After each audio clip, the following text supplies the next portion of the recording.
tardes, doctor. Bueno, voy a compartir la pantalla. En la anterior clase habíamos hablado del dengue, ¿no es cierto? Sí, doctor. Sí. Bueno, eh, para recordarles,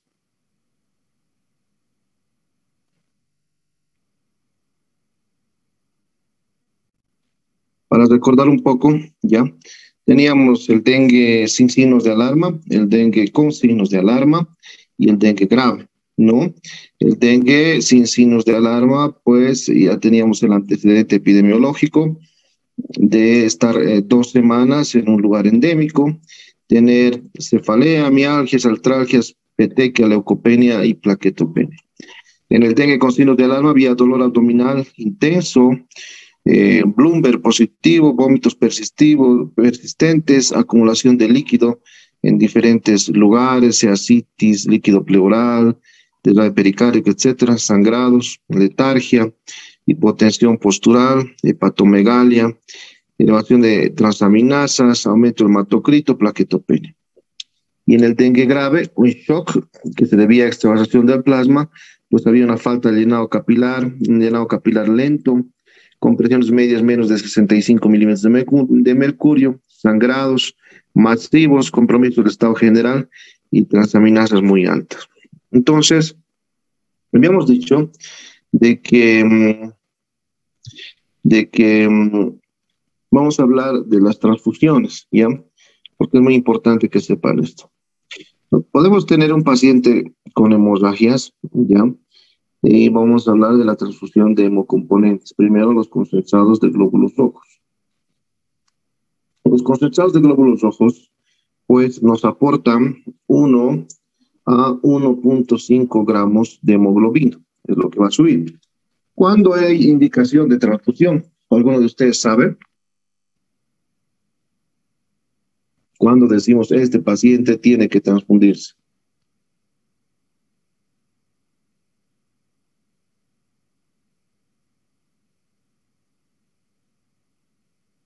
Cuando la hemoglobina el recuento de hemoglobina está menor a 13, doctor.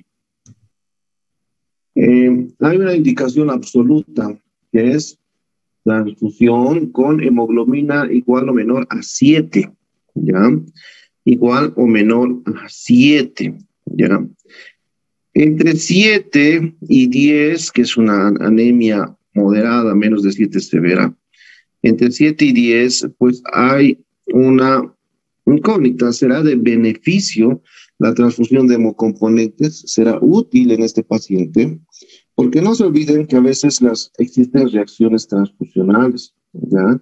Por ejemplo, el TRALI es injury lung secundaria a transfusiones.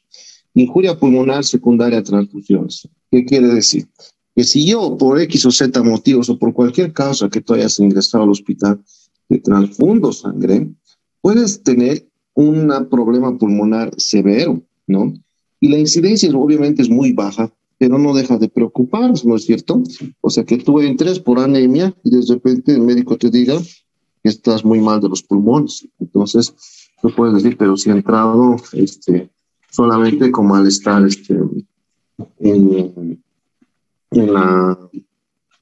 malestar solamente era una anemia, ¿no? Pero puede pasar eso. Entonces, transfundir deliberadamente no es tan aconsejable, es decir, transfundir a todos los pacientes que no tengan una indicación de anemia severa. Pero, hay un pero, y eso les voy a comentar en la práctica. Nosotros nos encontramos a un nivel, ¿ya? A un nivel de altura mayor, no a nivel del mar. Estamos a 2.576 metros sobre el nivel del mar, ¿ya? Entonces, si a esta altura, ¿ya? En este nivel de altura, pues nosotros manejamos una mayor cantidad de hemoglobina, ¿no? O sea, manejamos niveles de hemoglobina más altos, manejamos nivel de hemoglobina entre 14 a 16, y habitualmente entre 10 a 12, pues es aceptable. Entonces, nosotros tenemos en un nivel de hemoglobina mucho mayor. Entonces, podemos analizar desde ese punto, pero sí o sí, los libros, la literatura recomienda transfundir cuando la hemoglobina es igual o menor a 7. Entonces, y entre 7 y 10, reevaluar si verdaderamente va a necesitar el paciente transfusión de sangre. Entonces, por ejemplo, si ustedes tienen un paciente que tiene hemoglobina de 4, ¿cuántos concentrados de glóbulos rojos van a transfundir para mejorar su anemia severa? Tiene hemoglobina de 4.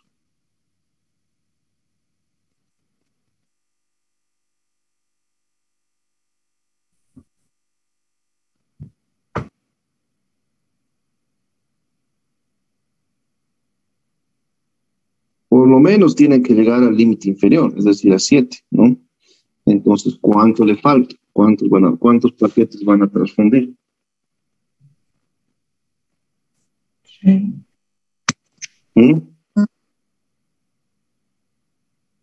Si sé que un concentrado de glóbulos rojos me va a elevar 1 a 1.5,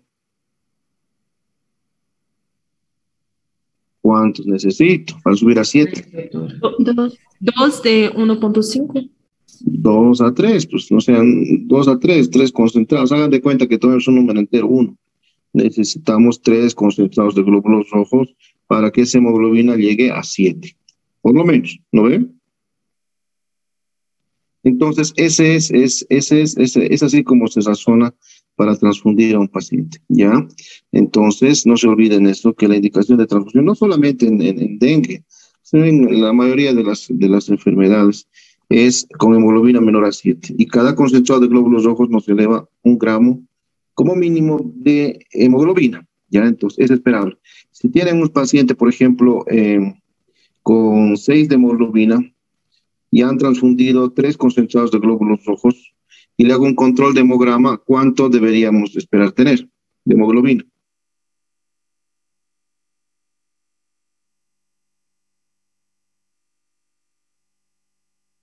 Nueve. 9, ¿está bien? Pero ¿qué pasa si el resultado te viene otra vez 6?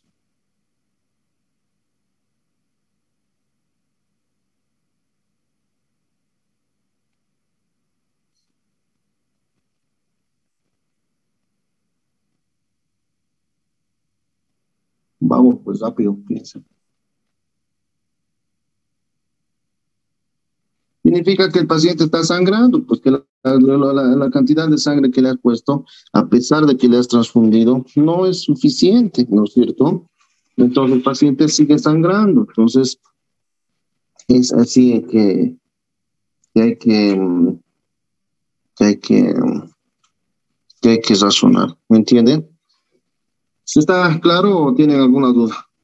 Está claro, doctor. Ya saben entonces cómo transfundir sangre. Y se pide concentrados de glóbulos rojos, porque sabemos que la sangre tiene varios componentes. Nunca pedimos sangre entera, porque la sangre entera es transfundir tal cual le sacas al donante al receptor, ¿no es cierto? Entonces son concentrados de glóbulos rojos. Después tenemos que mejorar ya la coagulación. Cuando un paciente sangra, no solamente pierde glóbulos rojos, glóbulos blancos, también pierde plaquetas y pierde factores de coagulación, ¿no? Entonces, para ver si está perdiendo o se están consumiendo los factores de coagulación al producir coágulos, porque el paciente está sangrando y su cuerpo produce coágulos para tratar de cohibir la hemorragia y se van gastando los factores de coagulación, desgastando, consumiendo. Entonces, nosotros pedimos una prueba que se llama TPT, tiempo de protrombina más INR, ¿no? El tiempo de protrombina nos da la idea de qué factores están funcionando, el 2, el 5, ¿no? El 7, 9, 10. Entonces,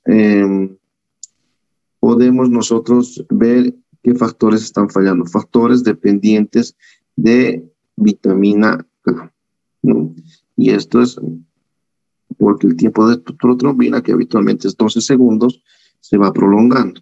Entonces, si yo tengo un tiempo de protrombina de 19 segundos, el índice randomizado, randomizado se refiere a que para tomar estas pruebas de coagulación, los laboratorios utilizan diferentes reactivos y hay que buscar, digamos, un término común para hablar, ¿no es cierto? Entonces, un término común es una fórmula que es el INR. El INR normal debería ser igual a 1. Pero cuando está más de 1, el paciente está anticoagulado. Entonces, o está faltándole coagulación. Entonces, si tienes, por ejemplo, 19 segundos, vas a tener un 1.5 de INR. Entonces, está alterado porque lo normal es tener 12 segundos y tener 1 de INR. Entonces, tienes alteración. Entonces, ¿qué voy a transfundir yo si veo que el tiempo de protrombina está alterado? Porque razono que los factores de coagulación, porque el paciente está sangrando mucho, se están alterando. Y si dejo que se consuma en el tiempo, pues va a ser malo, porque va a seguir sangrando más, ¿no? Entonces, yo voy a transfundir plasma fresco congelado, ¿no? Que vienen unas bolsas de entre 180 y 200 cc de plasma fresco congelado. Es el plasma, ¿no? Tengo que transfundir 20 a 25 ml kilo peso. Entonces, lo haremos en un número concreto. Haremos de cuenta que 20 ml kilo peso, ¿no? Kilo peso, ml kilo peso. Si yo tengo un paciente que pesa 70 kilos, ¿cuántos cc de plasma necesito? ¿Y cuántas unidades?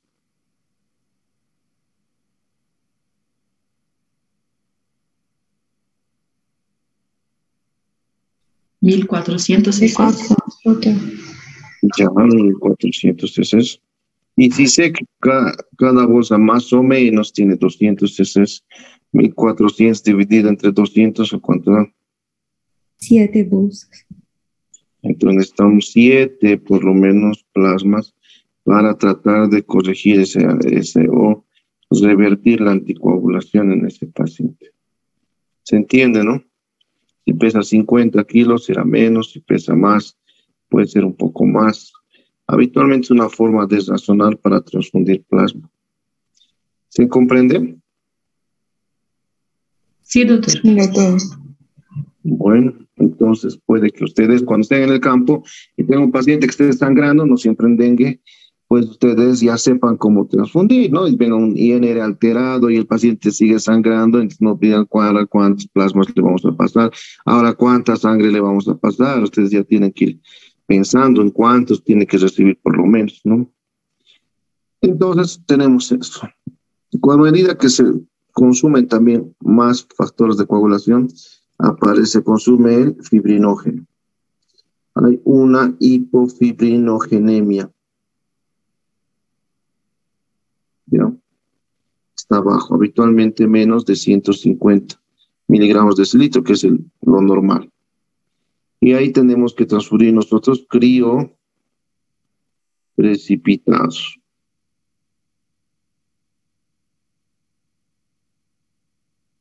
Crioprecipitados.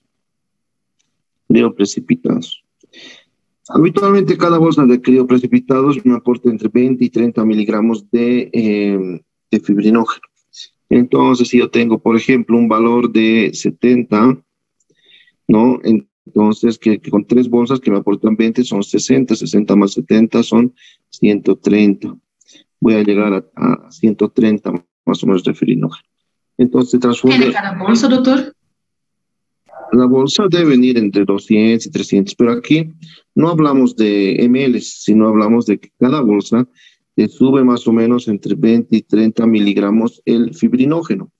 Si yo tengo el fibrinógeno, digamos, en 130 y sé que una bolsa me puede subir entre 20 y 30, entonces solo necesito una bolsa, porque voy a llegar con 20 a 150.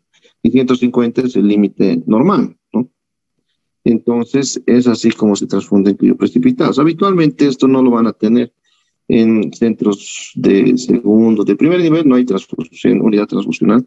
Puede haber en un centro de segundo nivel, pero no hay crioprecipitados tampoco, porque esto lo hacen en tercer nivel. Pero es bueno que conozcan ustedes. Ahora, habíamos dicho que el paciente con dengue tiene plaquetopenia.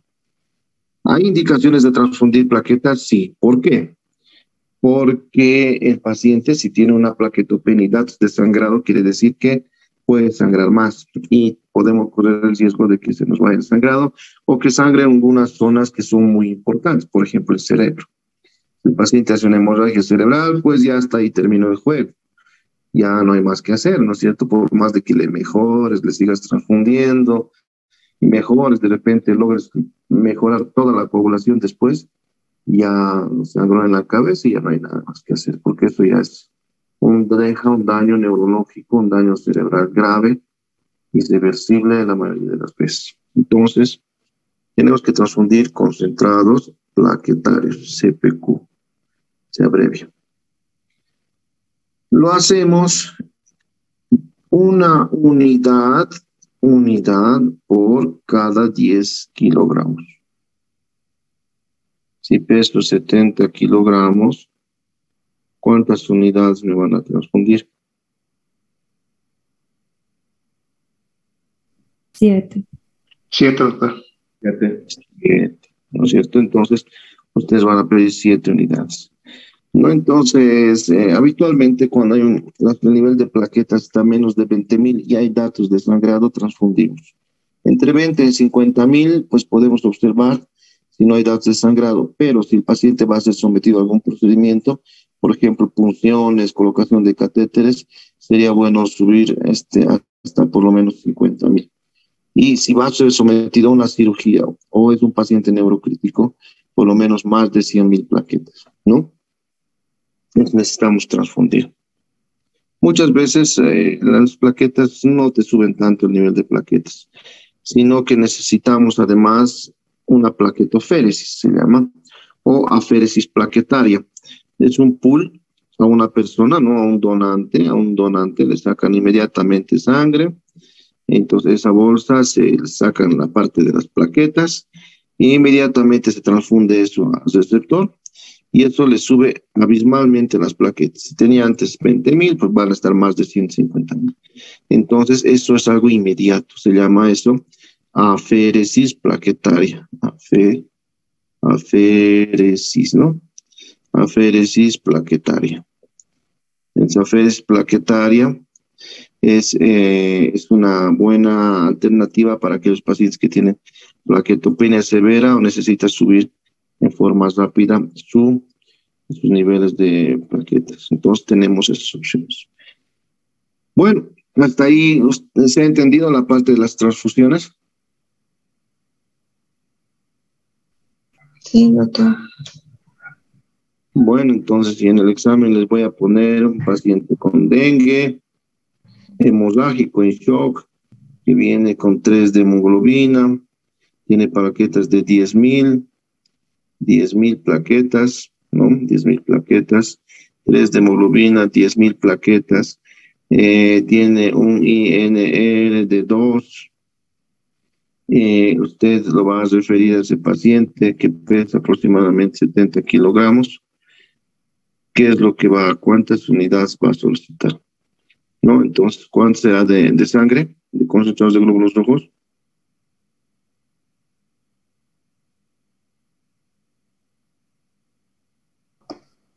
Cuatro para hemoglobina, ¿no? Hemoglobina 4. Ya, ¿cuánto de plaquetas?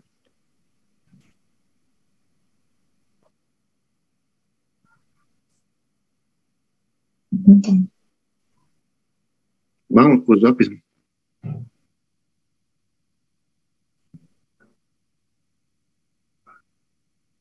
7, pues hemos dicho 1 por cada 10 kilos y pesa 70. Ah, 7. ¿No es cierto? 7 concentrados plaquetarios. INR de 2. Significa que está anticoagulado. ¿Cuántas unidades de plasma?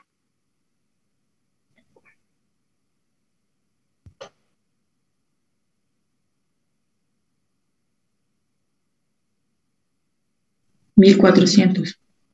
Dividida entre 200 aproximadamente, por lo menos 7. 7. ¿No? Entonces, eso. Esta es la respuesta, ¿no? Entonces, eso tienen que saber ustedes, tienen que quedarse en la cabeza. Y les va a servir toda su vida. Acuérdense, de mí no les va a servir solo para dengue. les va a servir para cualquier hemorragia, hemorragias digestivas, etc. Pero tienen que saber de dónde viene, ¿no? Para esto la hemoglobina, para esto el nivel de plaquetas, para esto el TP y el INR.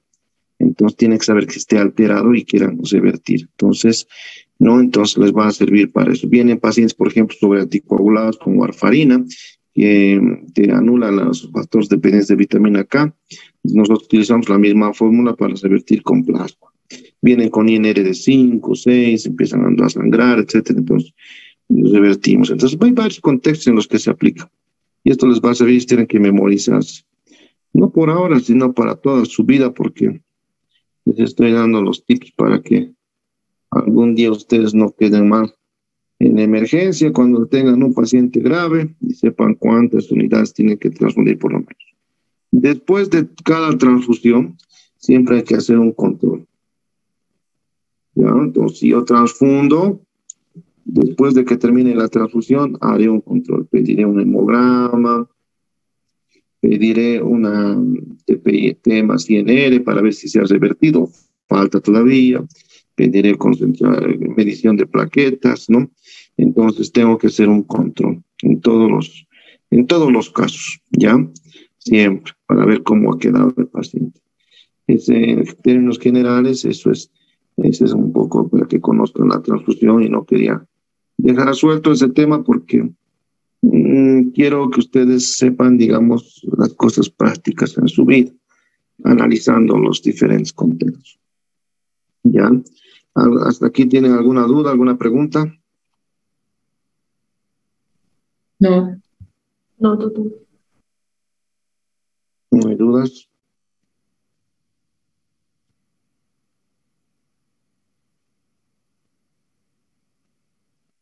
Bueno, entonces están preparados para el examen. ¿Cuándo es el examen? Día 10 de mayo. 10 de mayo. Sí, daqui a 29 días. Y bueno, tenemos poco tiempo. Ya, entonces vamos a hablar de un tema súper interesante que tenemos que conocer.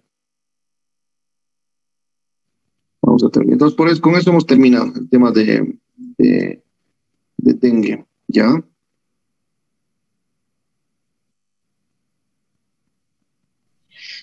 Yeah. Vamos a entrar ahora a la enfermedad de Chagas. Es súper interesante la enfermedad de Chagas. A ver, vamos a ver. Listo.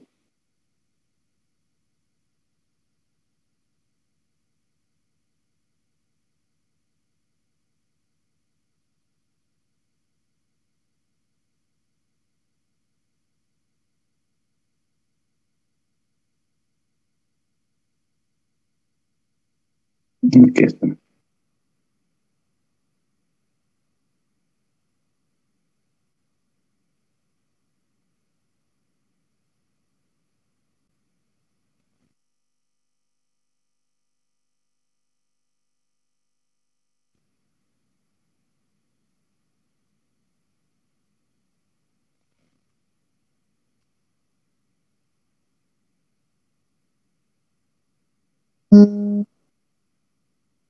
Ya vamos a compartir la pantalla.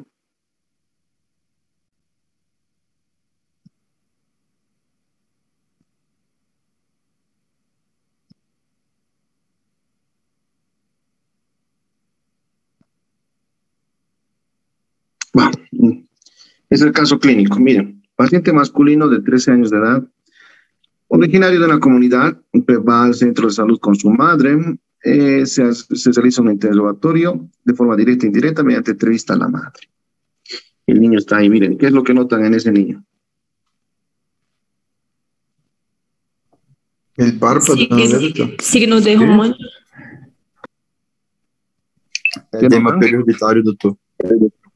Edema periorbitário unilateral, es solamente un ojo, ¿no? Entonces, bipalpebral unilateral. El padecimiento actual inició 6 días antes por la picadura del insecto transmisor. Al día siguiente presentó fiebre no cuantificada, cefalea, edema bipalpebral derecho y adenitis preauricular derecha, es decir, tenía un ganglio. El mismo día se realiza el estudio clínico con historia clínica, evaluación de la vivienda y toma de muestras para el diagnóstico parasitario y serológico. Los antecedentes personales no patológicos y patológicos sin importancia para el padecimiento actual presentan antecedentes de importancia epidemiológica relacionados con el conocimiento del insecto transmisor y la picadura del mismo. Refiere que los conocen como chinche. Pero acá en Bolivia, pues, lo conoce como vinchuc. ¿No es cierto? ¿Han escuchado hablar? No. Sí, doctor. Ya. Sí. Como vinchuc, ¿ya? Otros antecedentes de importancia son la captura de 30 insectos dentro de la vivienda, de los cuales 3 dieron positivo a la infección por Trypanosoma cruzi, y las características de la vivienda con materiales de construcción considerados de riesgo para la presencia del transmisor. O sea, era una vivienda de ladrillo, de tierra, con techos de calamina, malas condiciones higiénico-sanitarias, ventilación e iluminación, ¿no? El antecedente transfusional es negativo. Es muy importante el antecedente transfusional porque la enfermedad de Chagas también se transmite, ¿no? Por transfusiones. Entonces, es muy importante tener en cuenta ese aspecto. El examen físico, lo más relevante fueron ese signo de edema bipalpebral unilateral, se llama signo de Romaña Massa, ¿ya? El ojo se encuentra con pigmentación violácea, es como si hubiera sido un golpe. Hay adenomegalia preauricular derecha, no tiene hepatosplenomegalia y los miembros inferiores no tienen edema, ¿no? Entonces eso. Ahora esa es su radiografía de tórax, un corazón un poquito grande, sí es una radiografía posterior-anterior, pero ahí los reportan sin alteraciones, y tiene un electrocardiograma donde no hay nada significativo, ¿no? Yo veo, pero impresiona un bloqueo incompleto rama derecha con ese terminal. Pero ahí lo reportan como dentro de parámetros normales. Ahora, el 40% de nosotros viene nacemos con bloqueo incompleto rama derecha, y no significa absolutamente nada, ¿ya? Pero sí en el contexto de Chagas. Entonces, se confirmó el diagnóstico parasitológico por laboratorio de biología de parásitos mediante observación del parásito en frotis y gota gruesa. La serología fue negativa con ELISA indirecta, entonces, o inmunofluorescencia indirecta. Se ha hecho una gota gruesa y han hallado en esas gotas tripanosomas, ¿no? Se confirma el diagnóstico y se solicita previo al tratamiento biometría hemática, química sanguínea, examen de orina, pruebas de función hepática, las cuales han sido normales, y se inicia Vexnidazol en 2 de 10 miligramos kilopeso por día durante 30 días, bajo la supervisión de epidemiología, y el paciente evoluciona asintomático y actualmente se encuentra estable. Entonces, esto ya hace mucho tiempo hay una descripción de la enfermedad de Chagas, ya desde la era paleontológica, entonces hay descripciones de estos parásitos, ya. Hay descritos estos, pero en general la persona que ha descubierto esto ha sido un doctor brasilero, Carlos Chagas, en el año 1909 en Brasil, ¿no? Entonces ha descrito el parásito como Schizotrypanum cruzi, o sea, Trypanosoma cruzi. Después corregido, ¿no? Entonces, él ha sido el que ha descrito eso, ¿no? Entonces, ya en la descripción, pues ha habido diferentes registros, ¿no? Para poder describir las etapas de esta infección. Y él denotaba que habitualmente en 15 días tenía un paciente febril con hepatomegalia, esplenomegalia, afectación ganglionar o infartación de ganglios. Y pues después los pacientes mejoraban sin tratamiento, ¿no? Tenían temperatura normal, etcétera, y los parásitos habían desaparecido. No tenía parasitemia, ¿no? El primer caso de Trypanosomas americanos estudiado fue por Carlos Chagas, de una niña de 2 años que había tenido una forma aguda y severa de la enfermedad en el año 61. Y fue sometida a un senodiagnóstico, encontrándose positivo. Interesante es el senodiagnóstico. ¿Ustedes se acuerdan? ¿Han logrado leer?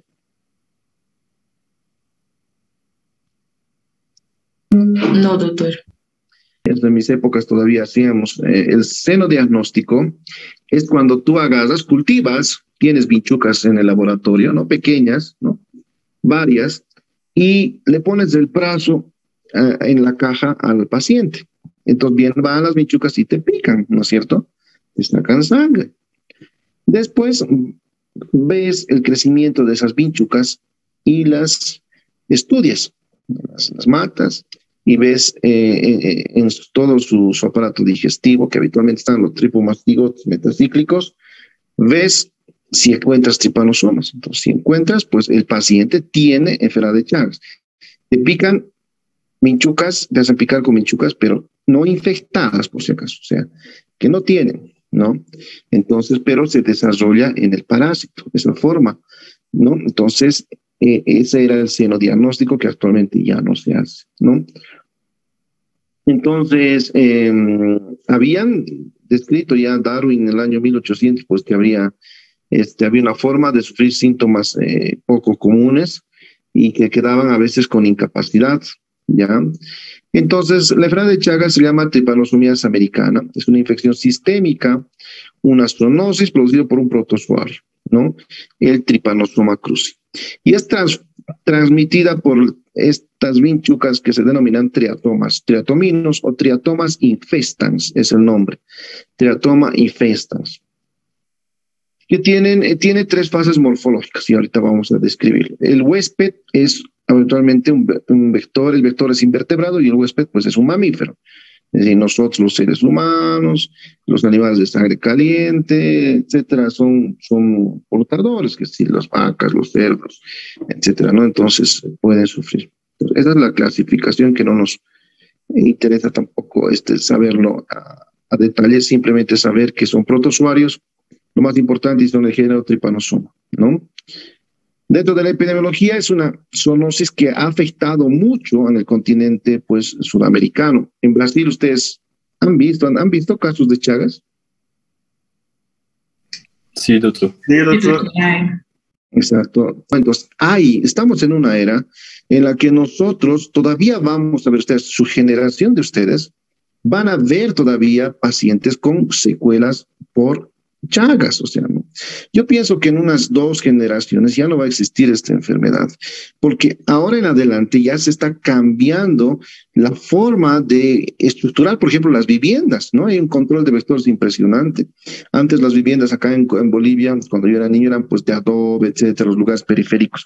Pero ahora se ha cambiado, por ejemplo, ya se utiliza ladrillo, se utiliza yeso, revoque, entonces cemento, entonces ya no hay donde puedan ocultarse estos paros y no existe, ¿no? Nosotros, me acuerdo que hay un letrero, ponen en los centros de salud que se llama PIB, puesto de información de vectores, que si uno de ustedes logra encontrar una vinchuca, va a recibir un premio, ¿no? Eso en Bolivia, entonces, pero todavía en lugares periféricos hay, ¿no? Y esto todavía va a existir un buen tiempo, como les digo.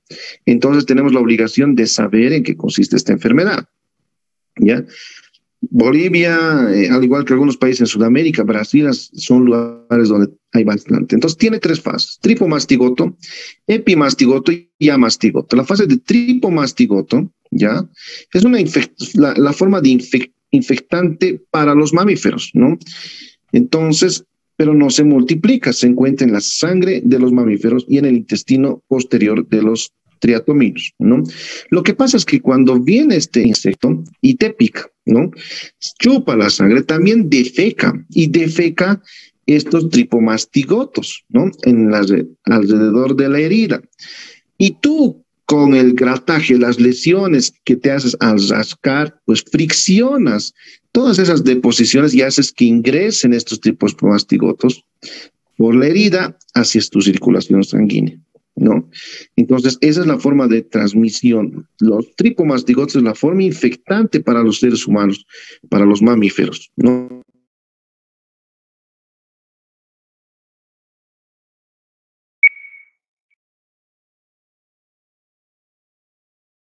Vamos, una muestra de sangre, encontramos amastigotos de Trypanosoma cruzi. ¿Entienden, no? Entonces, ¿cuál es la forma infectante? Los tripomastigotos. ¿Cuál es la forma de multiplicación? en el parásito, en su intestino, epimastigoto. ¿Y cuál es la forma de multiplicación en el mamífero? La forma de amastigoto, que es una multiplicación intracelular. Entonces, estos son los epimastigotos, aquellos que se replican en el vector, ¿no es cierto? Entonces, este es el epimastigoto. El amastigoto, que tiene una forma redonda, miren, dentro del lado derecho, dentro de esa célula, ¿cuántos amastigotos hay? Células como células puntiformes, miren, ¿no? Dentro de la célula, ¿no? Entonces, es pues su forma de replicación intracelular, ¿ya? Entonces, ese es el amastigoto. El tripomastigoto metacíclico es la forma que se encuentra en el intestino del triatoma, ¿no? Tiene una forma alargada, fusiforme, tiene un flagelo, ¿no es cierto? Entonces, esto es en el insecto. Y en la parte sanguínea, pues también podemos encontrar ocasionalmente tripomastigotos, pero no es la forma de multiplicación, sino la forma intracelular es la forma de multiplicación, ¿no? Los tripomastigotos ahí están con flagelos, forma fusiforme, no es la fase replicativa, ¿no? Ahí tenemos. Tienen un DNA dentro de la célula, etcétera, algunas características anatómicas que no es el objetivo de la clase, saber la biología de los parásitos, pero necesitamos conocer su ciclo. Lo más importante para nosotros, saber qué es el Trypanosoma cruzi, saber cuál es el nombre del vector, Triatoma infestans, saber su ciclo de vida, su forma infectante, que es el tripomastigotos metacíclicos, saber la forma replicativa dentro del vector, que es los epimastigotos, y saber la forma replicativa dentro de las células en el hospedero o en el mamífero, que son los amastigotos. Eso es lo que tienen que saber en forma clara. ¿Dónde van a habitar estos transmisores? Pues como les decía, en los lugares de barro, ¿no es cierto? Entonces, ustedes han visto en el país, en los lugares de origen donde ustedes viven, ¿han visto triatomas?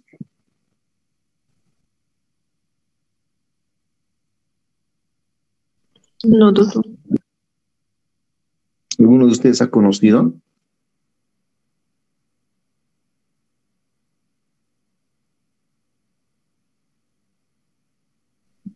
Bueno, entonces, habitualmente eran estas casas, viviendas, que por la pobreza en Bolivia, por ejemplo, existían un montón, pero se ha ido mejorando. Entonces, aquí tenemos un resumen de todo lo que les he mencionado, etcétera, es lo mismo. ¿Ya? Entonces, es el ciclo de transmisión, cual en el hombre, los tripomastigotos metacíclicos, ¿no es cierto? La forma de replicación dentro de las células, la forma de amastigotos, ¿no es cierto? Los epimastigotos en el vector.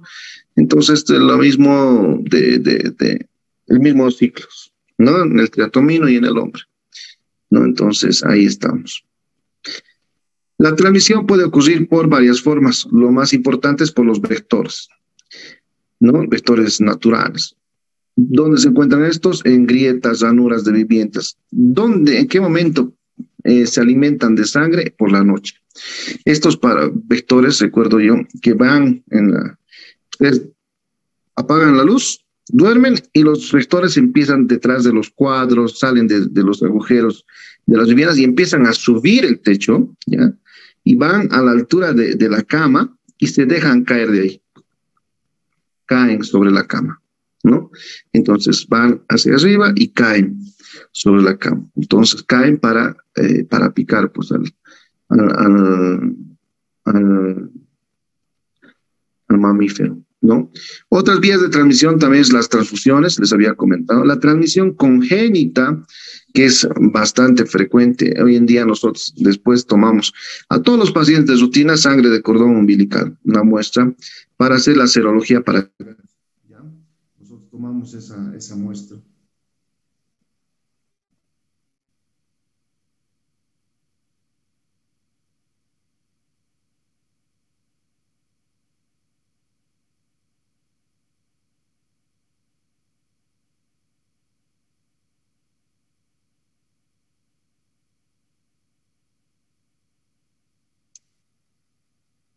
Hola, ¿me escuchan? Sí, doctor. Sí, doctor. Sí, doctor. Discúlpenme, tenía una llamada.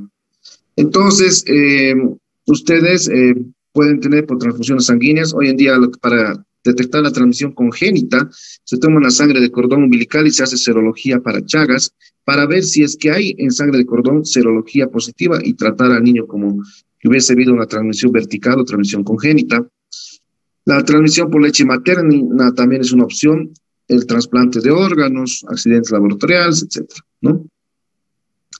Entonces, los ciclos de replicación, estos, una vez ingresado el parásito en la sangre, empieza a hacer bastantes ciclos de replicación en la sangre, ¿no? Va a órganos importantes como el hígado y el vaso. Es por eso que los pacientes en formas agudas tienen hepatomegalia, esplenomegalia, ¿no? Van al músculo cardíaco también. Dentro del músculo empiezan a multiplicarse, ¿ya? Y pueden ser fagocitados y también crean una respuesta inmune a esta infección, ¿no? Y nosotros vamos a crear una respuesta inmune que va a tratar de luchar contra el Trypanosoma cruzi. Como Trypanosoma cruzi inmuniza a los seres humanos a sus propios antígenos, ¿ya? Anticuerpos humanos atacan las células del miocardio y de los nervios. ¿Qué quiere decir esto? Que esa inmunidad que nosotros vamos a crear, y debido a la localización en los músculo cardíaco, debido a la localización en el aparato gastrointestinal, ¿no es cierto?, en las fibras nerviosas del intestino, pues vamos a crear una respuesta contra esas fibras nerviosas, contra esas fibras miocárdicas, y tenemos una respuesta casi autoinmune, ¿ya? Con destrucción o denervación de la parte nerviosa y estructural de la musculatura del intestino, por ejemplo. Entonces vamos a tener complicaciones cardíacas, habitualmente esofágicas, que es frecuente, y en colon, ¿no? Los tres órganos que se afectan con más frecuencia son el corazón, ¿ya? El otro órgano es el esófago y el colon. En Bolivia, el corazón y el colon. En Brasil creo que hay mayor frecuencia de afectaciones esofágicas, ¿no? Megaesófago, ustedes ven. Entonces, eso también es diferente en cada país, ¿ya? Entonces, existe un daño directo. Hay un daño principal, una lesión, una inflamación, debido a la replicación y la muerte de las células, ¿ya? Y los principales órganos afectados, como les decía, es el corazón, el esófago y colon. Células del sistema nervioso periférico, ¿no? Quienes van órganos afectados. Y la teoría autoinmunitaria es lo que les decía, que las proteínas del parásito poseen epítopos compartidos con proteínas del huésped, ¿ya? Y los anticuerpos reaccionan contra esas proteínas. Entonces se daña el tejido conectivo, endocardio, proteínas del músculo estriado y causan un proceso crónico de denervación y de daño estructural, ¿ya? Una teoría neurógena que dice que el daño principal es ocasionado por las células del sistema parasimpático, la consecuencia es una hiperestimulación simpática, causando una lesión irreversible por sobrecarga de trabajo, ¿no? Entonces, es una teoría neurogénica. Entonces, tenemos tres fases: una fase aguda, que es de infección, una fase intermedia y una fase, ¿no?, un periodo de latencia, y una fase de complicaciones tardías o crónicas. En la fase aguda, aproximadamente el 70% pasa como asintomático. ¿Qué quiere decir? Que yo, si me infecté hoy, entonces puede ser de que no manifieste nada llamativo, ningún síntoma, digamos, extraordinario, ¿no? Y pasa inadvertido. Es más frecuente en niños menores de 6 años, la incubación es alrededor de 2 semanas, dura entre 6 y 8 semanas. En la fase aguda hay una alta parasitemia, hay una invasión tisular y pues hay en los primeros 15 días unos signos en la puerta de entrada, donde la picadura. A veces hay malestar con fiebre, linfadenopatía, hepatosplenomegalia, alteración del sistema nervioso central, meningoencefalitis, trastorno cardíaco, miocarditis y principalmente en niños ancianos. Entonces, ya sabemos que el signo de Romaña-Massa es ese edema bipalpebral unilateral, ¿ya? Entonces, que se tiene, ¿no? Ese cambio de coloración violáceo con conjuntivas hiperémicas. En la piel podemos tener chagomas de inoculación, una tumoración grande, redondeada, eritematosa, edematosa, con ganglios localizados o un ganglio satélite, ¿ya? En la fase indeterminada, es decir, cuando se pasa esto, ¿ya? Pues sin tratamiento puede pasar también esos síntomas. Entonces, esta fase tiene una duración variable. No hay parasitemia, es decir, los parásitos mueren en su mayoría. Entonces, puede acontecer anomalías anatómicas, funcionales, muerte súbita o alteraciones electrocardiográficas aisladas, arritmias, taquicardias. Y en la fase crónica, es decir, un 30% desarrolla la forma crónica, con compromiso visceral irreversible. Ahí está la cardiomiopatía chagástrica, el tubo digestivo intestino con megacolon, ¿no es cierto? Y miren, está constipado ese paciente, tiene un colon impresionantemente grande. Me ha tocado ver, por ejemplo, a mí, pacientes con un colon del tamaño de, por ejemplo, un neumático de carro, así de distendido, ¿no? Y no solamente crecen en lo ancho, o sea, un mega se llama un aumento de tamaño pues en el diámetro, ¿no? Sino también en longitud, por eso se llama dólico. Dólico, megacolon, un colon grande, largo y ancho, ¿no? Entonces, por ejemplo, esos síntomas. O dólico megasigma, que habitualmente el sigmoides es el que es uno de los órganos muy afectados. Entonces, podemos tener síndromes, ¿no? Se afecta, por ejemplo, el esófago, un megaesófago, tendrás pues disfagia, pirosis, reflujo, dispepsia, vómitos, ¿no? Puedes tener, si estás obstruido, constipación. Habitualmente los pacientes chagástricos son constipados, estreñidos crónicos, ¿ya? Puede torsionarse también el colon y tenemos vólvulos, ¿ya? O tener fecalomas, es decir, heces consolidadas. El compromiso cardíaco es el más importante y el frecuente. Entonces causa una miocardiopatía chagástrica, es decir, el corazón puede volverse grande, ¿ya? ¿No? Causar una cardiomegalia, ¿ya? O sea, un daño estructural del corazón, o puede haber alteraciones del ritmo, ¿ya? Muchas veces van las dos juntas o va solamente una sola, ¿no? Lo más frecuente en cuanto a la cardiomiopatía chagástrica es, por ejemplo, que sea una miocardiopatía dilatada, ¿ya? Y como ven ahí ustedes, es un corazón gigante, ¿ya? Está dilatado todas las cavidades, las aurículas, los ventrículos, y si se dilatan esas cavidades, pues aparecen, síntomas de insuficiencia cardíaca, ¿no? Si predomina el lado derecho, predomina el lado izquierdo, pues tendrán insuficiencia cardíaca izquierda, insuficiencia cardíaca derecha. Si, por ejemplo, hay una dilatación de la aurícula izquierda, pues vamos a tener una patología importantísima, que es la fibrilación auricular. Ustedes habrán visto y han debido ver electrocardiogramas o pacientes con fibrilación auricular.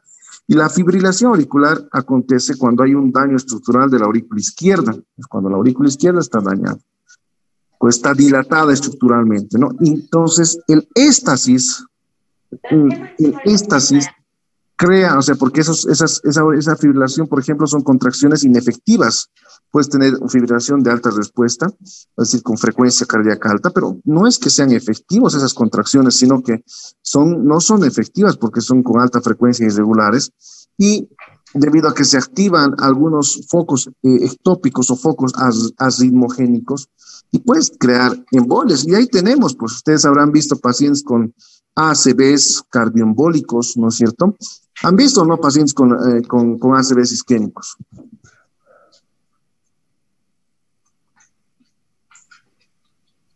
Hola. Yo no. No, doctor. ¿No han visto? No. ¿No han visto en la práctica cómo es un ACV isquémico? No. ¿Ok? No. Bueno, entonces van a verlo pues en la práctica cuando hagan su internado, qué sé yo. Entonces van a poder ver ahí pacientes que tienen embolia, pues es frecuente, como les digo, encontrar pacientes con patología cardioembólica, pues vienen bastantes pacientes debido a que tienen problemas de fibrilación auricular. Es la arritmia más frecuente en nuestro medio, la fibrilación auricular. Y secundaria miocardiopatía es frecuente en nuestro medio. Hay otras en otros países, ¿no? Por ejemplo, infartos, etcétera, que dañan la aurícula izquierda, todo eso, que tienen también fibrilación auricular, pero nuestro medio es algo fundamental, es la miocardiopatía dilatada chagásica. Entonces crea arritmias, ¿no? Genera arritmias, un daño estructural que puede llegar a la insuficiencia cardíaca. Además de eso, ya, estos pacientes pueden tener trastornos del ritmo. Hagamos de cuenta que el paciente no se ha alterado la estructura, está normal, pero se han dañado los cables, ¿ya? Habitualmente, sabemos, si ustedes saben por fisiología, el nódulo sinoauricular va al nodo auriculoventricular, de ahí se divide en dos haces, el haz de His, derecho, izquierdo, y las fibras de Purkinje, se recuerdan, ¿no es cierto? Entonces, hay el lado derecho, ¿ya? El lado derecho, el haz de His del lado derecho es más delgado que el lado izquierdo, o sea, la rama derecha es mucho más delgada que el lado que izquierdo, por eso se bloquea más fácilmente la rama derecha en forma incompleta o completa. Por eso cuando los signos precoces de que un paciente pueda tener Chagas es bradicardia sinusal y bloqueos auriculares, bradicardia sinusal y bloqueo incompleto de rama derecha. ¿Está claro? ¿Cuáles son los signos precoces de daño daño de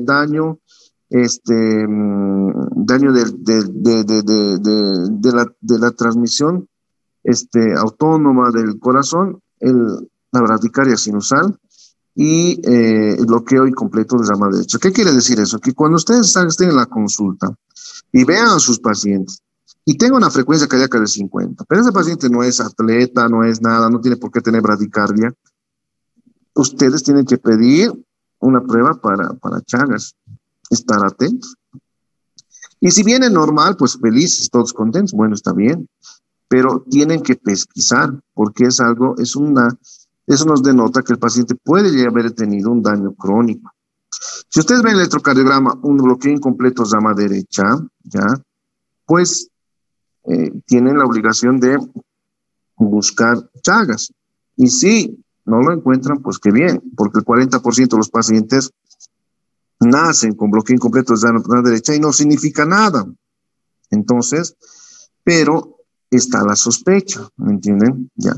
Cuando avanza esto, puede haber bloqueos auriculoventriculares de primer, segundo y tercer grado, que es en cardiología ustedes lo dominan, el primer grado, el segundo grado, tipo Weckenbach 1, Weckenbach 2, y el bloqueo auricular completo de tercer grado. Es decir, hay una disociación auriculoventricular.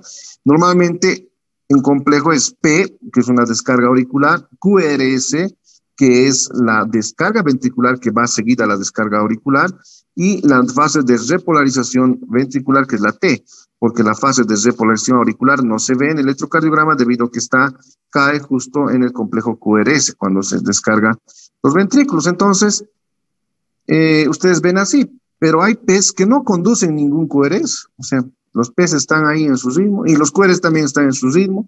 El paciente tiene bradicarias y a veces cuando no entra nadie de esos hay extrasístoles y ahí pueden ver ahí, por ejemplo, en esas imágenes electrocardiográficas, complejos grandes, ¿no es cierto?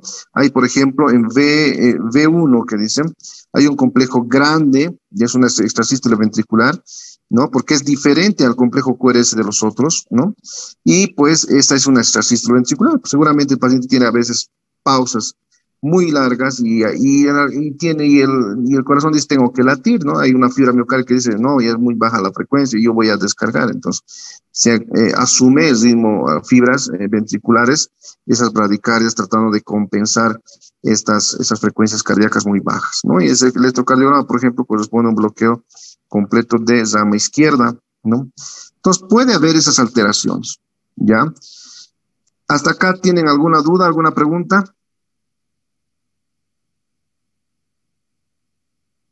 No, doctor.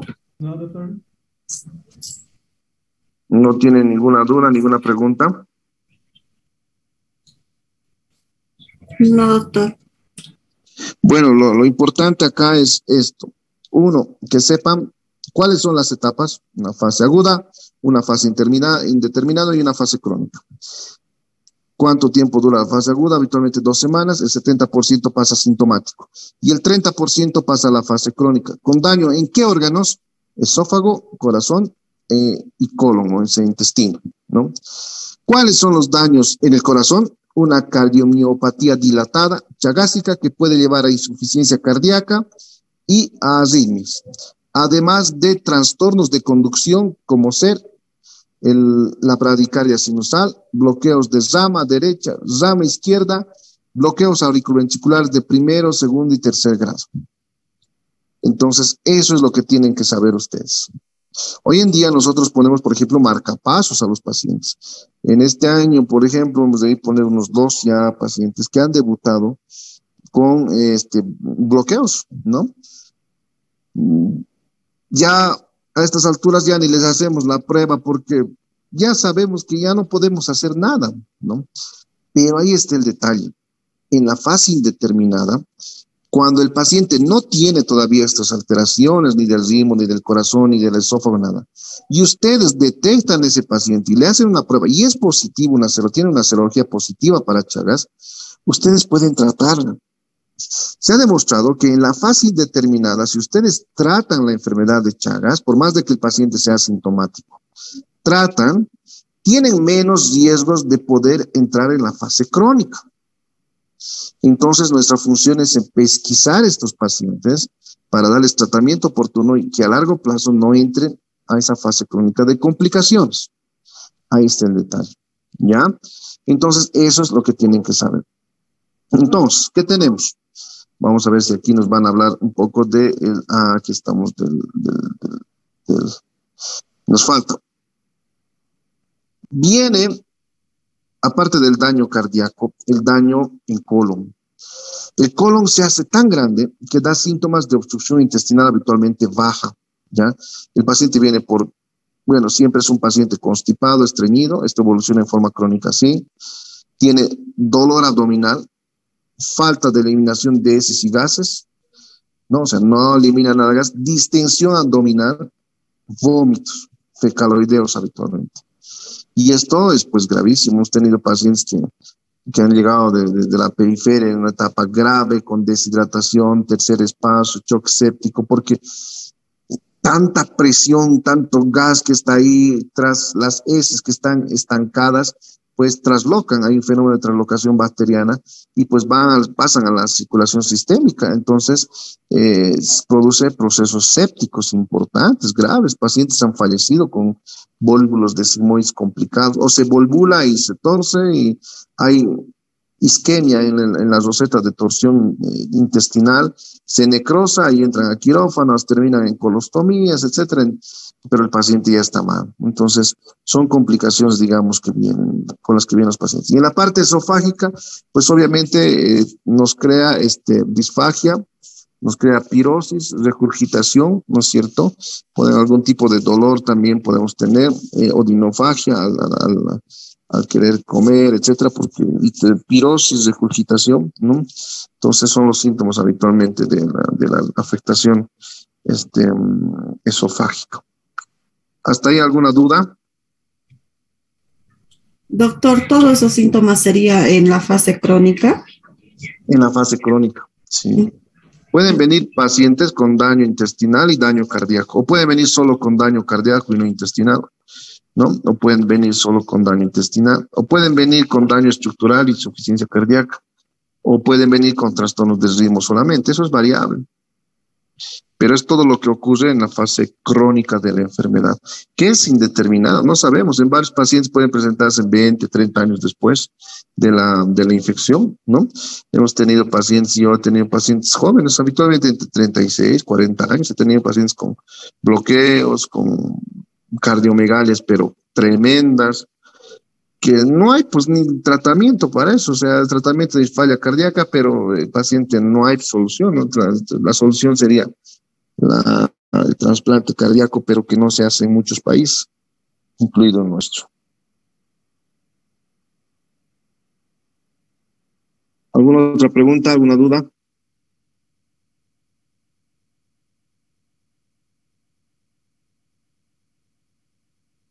No, doctor. Ninguna, doctor. No, doctor. Ya, bueno, entonces vamos a quedar aquí en las próximas clases. En la próxima clase vamos a terminar este tema, ¿ya? Y vamos a hablar del diagnóstico y del tratamiento, ¿ya? Y si quieren, no sé si ustedes quisieran, depende de ustedes, me dicen si es que quieren que yo les enseñe algunas pautas de los trastornos en el electrocardiograma, pues me pueden decir si quieren y tocamos un rato ese tema. Depende de ustedes. Está bien, doctor. Muchas gracias. Ya, entonces nos vemos en la próxima clase, ya, y vamos a terminar este tema y vamos a llevar otro más, ¿sí? Gracias, doctor. Gracias. Pues buenas noches, vayan a descansar, ¿ya? Chao, chao. Buenas noches, doctor. Buenas noches.